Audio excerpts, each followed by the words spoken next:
Welcome to Y2K Samayal. இன்றைக்கி நம்ம பார்க்க போகிறது ஒரு டிஃப்ரெண்ட்டான potato snacks recipe.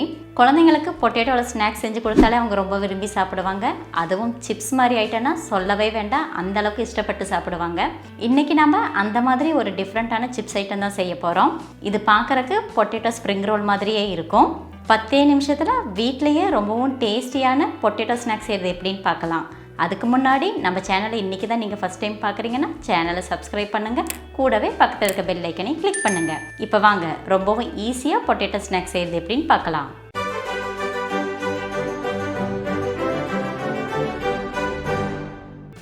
Potato snacks செய்யறதுக்கு இன்றைக்கி நான் 200 கிராம் அளவில் இருக்க உருளைக்கிழங்கு எடுத்துருக்கிறேன்.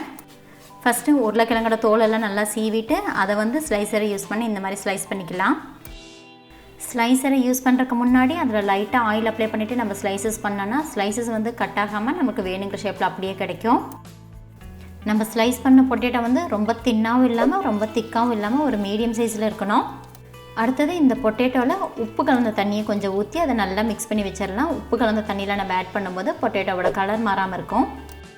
அடுத்தது ஸ்நாக்ஸுக்கு தேவையான மசாலாவை ரெடி பண்ணிக்கலாம். அதுக்கு ஒரு மிக்சிங் பவுலில் 1/4 கப் அளவுக்கு அரிசி மாவு, 1/4 கப் அளவுக்கு கார்ன்ஃப்ளவர், 1/2 டேபிள் ஸ்பூன் அளவுக்கு காஷ்மீரி மிளகாய் தூள், மிக்சருக்கு தேவையான அளவு உப்பு,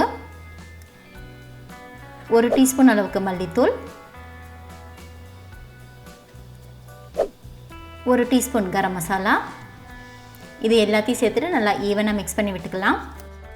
உங்களுக்கு காரம் அதிகமாக வேணும்னா காஷ்மீரி மிளகாய் தூளுக்கு பதிலாக நீங்கள் நார்மலாக வீட்டில் யூஸ் பண்ணுற மிளகாய் தூளை யூஸ் பண்ணிக்கிங்க. மசாலா பொருளெல்லாம் நல்லா ஈவனாக மிக்ஸ் பண்ணதுக்கப்புறம் அது கூட 1/2 கப் அளவுக்கு தண்ணியை கொஞ்சம் கொஞ்சமாக ஆட் பண்ணிவிட்டு நல்லா மிக்ஸ் பண்ணி எடுத்துக்கலாம். தண்ணி ஆட் பண்ணி நம்ம மிக்ஸ் பண்ணும்போது நம்ம ஆட் பண்ணியிருக்க அரிசி மாவு கார்ன்ஃப்ளவர்லாம் கட்டி இல்லாத மாதிரி நல்லா ஈவனாக மிக்ஸ் பண்ணி எடுத்துக்கோங்க. நம்ம மிக்ஸ் பண்ணுற இந்த மிக்சர் ரொம்ப தண்ணியாகவும் இருக்கக்கூடாது, அதே மாதிரி ரொம்ப கெட்டியாகவும் இருக்கக்கூடாது. ரொம்ப தண்ணி மாதிரி இருந்துச்சுன்னா பொட்டேட்டோவோட சேர்ந்து அது மிக்ஸ் ஆகாது, இல்லை ரொம்ப கெட்டியாக இருந்துச்சுன்னா ஸ்நாக்ஸ் கிறிஸ்பியாக இருக்காது, பஜ்ஜி மாதிரி ஆகிடும். மிக்சர் நல்லா பர்ஃபெக்டாக தோசை மாவு கன்சிஸ்டன்சிக்கு வரணும்.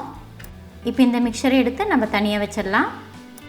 அடுத்தது பொட்டேட்டோவில் தண்ணி கொஞ்சம் கூட இல்லாத மாதிரி அதை வடித்து எடுத்துகிட்டு ஒரு ஸ்டிக்கை யூஸ் பண்ணி இந்த மாதிரி இன்சர்ட் பண்ணிக்கலாம். ஸ்டிக்கில் பொட்டேட்டோவை இன்சர்ட் பண்ணும்போது கொஞ்சம் கேர்ஃபுல்லாகவே இன்சர்ட் பண்ணிக்கிங்க, ஏன்னா நம்ம அதை ஃபோல்ட் பண்ணி இன்சர்ட் பண்ணும்போது பொட்டேட்டோ கட் ஆகிறதுக்கு சான்சஸ் இருக்குது.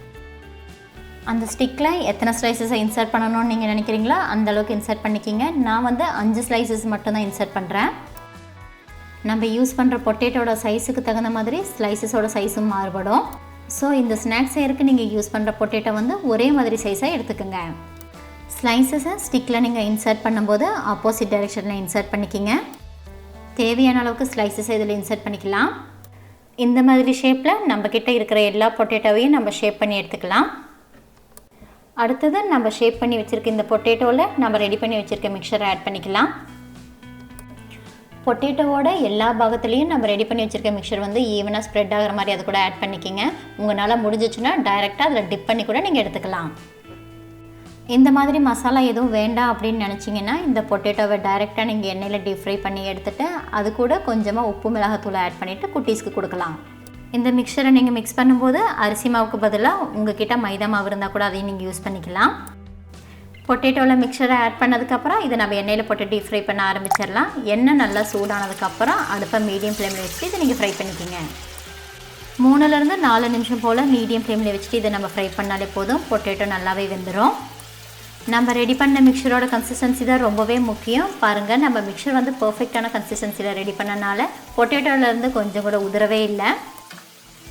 இந்த ஸ்நாக்ஸை நீங்கள் ஃப்ரை பண்ணும்போது 2 பக்கமும் நல்லா வேகிற மாதிரி திருப்பி போட்டு நல்லா ஃப்ரை பண்ணி எடுத்துக்கோங்க. ஃப்ரை ஆகும்போது பொட்டேட்டோட கலரும் லைட்டாக சேஞ்ச் ஆகும், அதே மாதிரி எண்ணெயோட சலசலப்பும் லைட்டாக கம்மியாக ஆரம்பிக்கும்.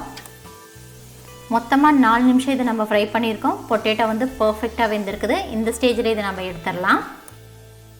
ரொம்பவும் டேஸ்டியான பொட்டேட்டோ ஸ்நாக்ஸ் ரெடி ஆகிடுச்சு. கடைகளில் கிடைக்கிற பொட்டேட்டோ ஸ்ப்ரிங் ரோல் மாதிரியே இதோட டேஸ்ட்டு பர்ஃபெக்டாக இருக்கும். அதே மாதிரி இது பார்க்குறக்கும் அட்ராக்டிவாக இருக்கும். நம்ம நார்மலாக செய்கிற ஃப்ரெஞ்ச் ஃப்ரைஸை விடவே இதோட டேஸ்ட் ரொம்பவும் அருமையாக இருக்கும்.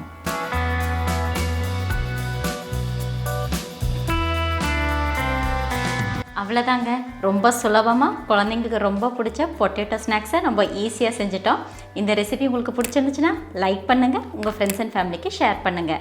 இந்த ஈஸியான ரெசிபியை நீங்களும் ட்ரை பண்ணி பார்த்துட்டு எப்படி இருந்துச்சுன்னு எனக்கு கமெண்ட் பண்ணுங்கள். மறுபடியும் இன்னொரு ரெசிபியில் பார்க்கலாம். அது வரைக்கும் பாய்.